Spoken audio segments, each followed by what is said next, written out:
Let's go back to 1982. Walt Disney World has been open for 11 years. A young family drives down I-4, parks the station wagon, and walks up to the ticket window. For $100, they can come back. Any day. For a full year. House of Mouse now taking legal action against the governor. Disney, the parent company of ABC, filing a lawsuit against Florida Governor Ron DeSantis. By 1984, the price had climbed to $125. And what came with it, by modern standards, borders on unbelievable. Unlimited admission, free parking, no blackout dates on the top tier. Later, Disney added a free Magic Band shipped directly to your house. Then came Magical Express, a complimentary bus that picked you up at the airport and delivered you straight to your resort. Then extra magic hours for every hotel guest. And then, the crown jewel, FastPass Plus, a free system that let pass holders reserve ride times days in advance. Skip the line, walk straight on. That system existed for over 20 years. Think about what that actually meant. You weren't just getting into a theme park. You were riding Space Mountain at 8:15 in the morning with a 5-minute wait while the rest of the crowd was still filing through the turnstiles. The annual pass didn't just create loyal customers, it created a culture. Florida locals who drove over every weekend. Out-of-state families who built 2 vacations a year around their renewal date. People who called Disney home. And Disney called them that back. Be honest, does that version of Disney sound like something you'd pay for today?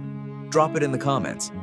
Because here's where the story takes a turn. Then came March 2020. Disney World closed on March 15th. The world stopped. And when the parks reopened that July, something new came with them. The Park Pass reservation system. Every guest, including annual pass holders, now had to book a reservation just to enter a park. Disney called it temporary. Here's the thing about temporary. In 2023, Disney dropped the reservation requirement for regular day guests. Buy a ticket, walk in, just like the old days. But annual pass holders, they still needed a reservation. They still needed to plan. The IncrediPass, Disney's top-tier pass, limits holders to 5 advanced reservations at a time. And Magic Kingdom still requires a reservation on weekends for all pass holders regardless of tier. A system introduced as a pandemic safety measure became a permanent gatekeeping mechanism, applied exclusively to the guests paying the most money per year. And FastPass? Gone. Permanently retired. Replaced by Lightning Lane, a paid system that costs between $15 and $45 per person, per day. The premium tier, Lightning Lane Premier Pass, runs up to $429 per person, per day, during peak weeks. Let that land. The free ride reservation system that defined the annual pass for 2 decades was not phased out. It was extracted and resold back to the same people who used to get it included. Here's where things get uncomfortable. That $125 pass from 1984 is, adjusted for inflation, roughly $370 today. What Disney actually charges is a different number entirely.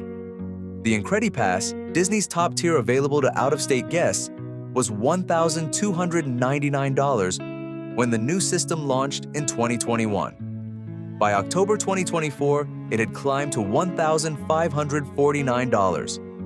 October 2025, another increase. 3 consecutive years of price hikes. That's not a coincidence. That's a policy. The transcript puts the inflation-adjusted figure at $1,629, a 1,203% increase from 1984's baseline price. And what's been removed along the way? PhotoPass, previously included, is now a $99 add-on. Water Park Access, another $109. Free Magic Band stopped in January 2021.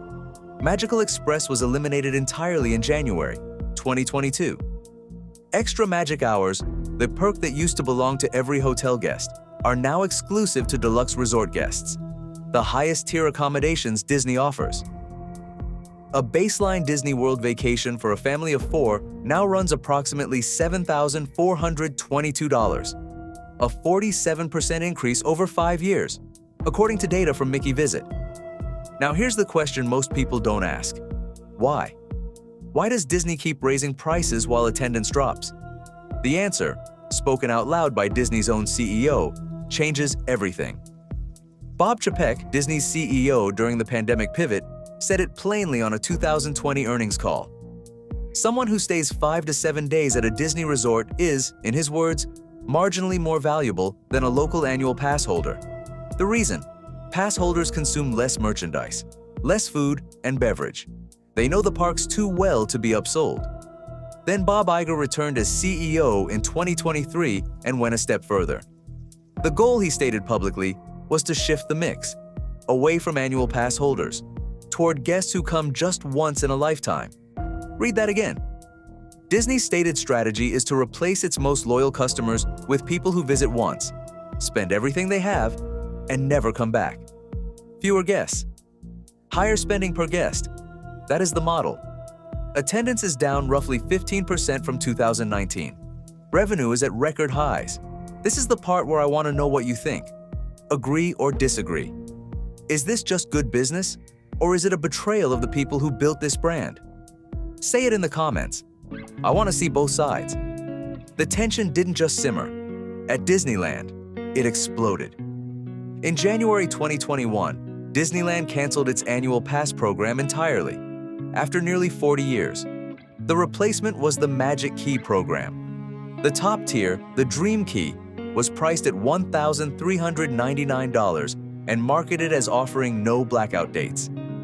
Then a pass holder named Janae Nelson tried to use it.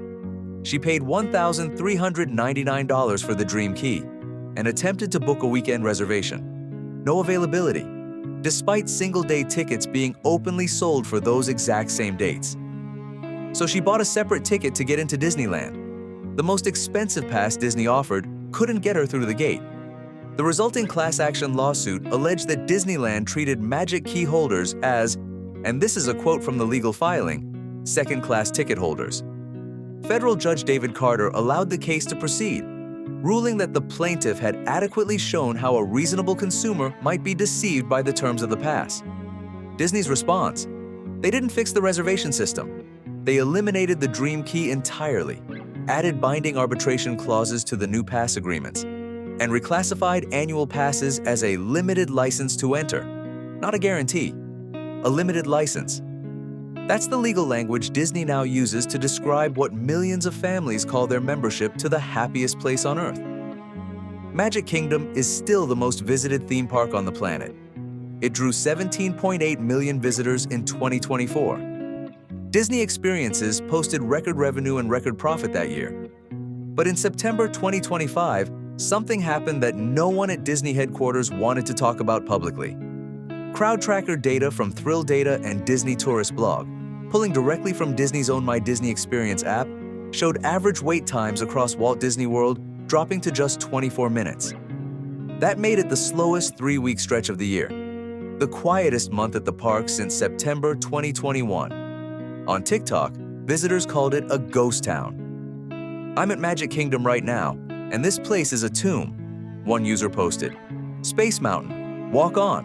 Haunted Mansion, walk on. Pirates of the Caribbean, walk on. Longest wait I've seen, 30 minutes. To fill the empty weeks, Disney quietly rolled out an $89 3-park day ticket, excluding Magic Kingdom, 50% off children's tickets, free dining packages for certain dates, promotions from Disney. Historically, Disney only runs promotions when it needs a revenue surge. Fewer guests, record revenue, empty queues, desperate deals, all at the same time. Most people see that headline and think, great, now's the time to visit. But ask yourself, when a business has to discount the product its most loyal customers used to beg for, what does that actually mean? Here's the part that goes beyond theme parks. What's happening to the Disney Annual Pass isn't unique to Disney. It's a playbook, and it's being run everywhere. Airline miles that buy fewer miles per flight, hotel loyalty programs that require more nights for the same reward tier, streaming bundles that keep climbing in price while the library quietly shrinks, credit card rewards that get harder to redeem the longer you hold the card. The pattern is the same. Find your most loyal customers, recognize that they're the least likely to leave, and extract value from them while redirecting resources toward first-timers who spend more and ask fewer questions. Disney discovered that its most devoted fans were also its most captive ones. And once it knew that, the pass was never going to be the same again. If you've made it this far, hit that like button. It genuinely helps this channel. And if you felt this same thing with any loyalty program, Disney or otherwise, this video deserves to be seen by more people. The Incredi Pass is still for sale. The castle still lights up every night. The fireworks still go off over World Showcase. But the deal, the original deal, is gone. The annual pass is no longer designed to reward the people who love Disney most. It's designed to manage them, to slow their visits, to make their devotion subsidize a pricing model built for the guests who arrive once, spend everything, and never come back. That's not a price increase. That's a philosophy change made permanent. And the people who felt like Disney was home, they're starting to realize the locks were changed. If this video made you think differently about loyalty programs, not just Disney but all of them, drop a comment below. I want to know, are you still a pass holder? Would you renew today? And if you're new here, subscribe. We cover the stories behind the decisions that affect real people, real money, and real places. See you in the next one.